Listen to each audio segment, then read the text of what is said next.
Alright guys, so in my last video about Pokemon Black and White 3, I got so many comments of people talking about the whole rhythm that Game Freak uses when they make remakes. So for example, Gen 4 remakes came out with Gen 8. I did talk about that briefly in my last video, but I'm going to talk about it more in detail in this video because I got a ton of comments about it. There was a few things that people added to that detail, so I don't know if this breaks the rhythm or not, but Gen 1 remakes came out with Gen 3. So they said that with every major console that Nintendo releases, Game Freak releases a new generation followed by a remake every single time. So we go back, and that would explain why Gen 1 remakes came out on the Game Boy Advance with Gen 3, and then we go to the DS. Gen 2 remakes came out, obviously it's a new console, they come out with Gen 4. Then we go to the 3DS, and then X and Y comes out. Then Gen 3 remakes, Omega Ruby Alpha Sapphire, come out right after that. Then we go to the Switch, Gen 8 comes out, and what do you know, guys, right after that, they follow with Gen 4 remakes. So one thing that kind of broke the pattern to me is the fact that the Gen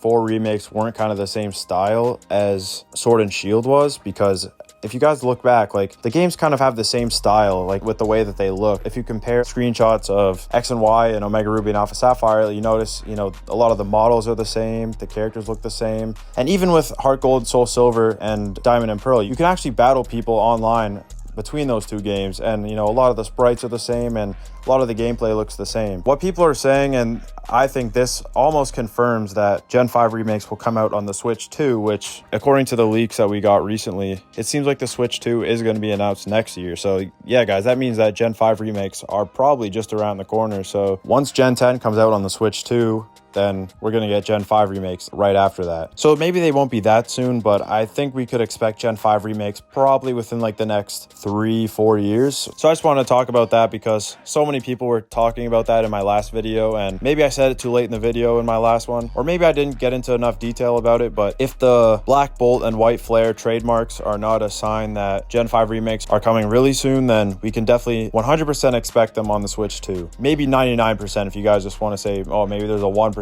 chance that they don't do it for whatever reason. But I think that it'd be a no-brainer for them to make Gen 5 remakes because most people love Gen 5. Gen 5 probably has the coolest lore, the coolest story, the coolest team. Like, everything is just perfect about Gen 5. So I'd love to see them give us more detail, give us Black and White 3, because I'd like to see the story continued, a few more years down the line from Black and White 2. So let me know what you guys think about that, and I'll see you guys in the next one.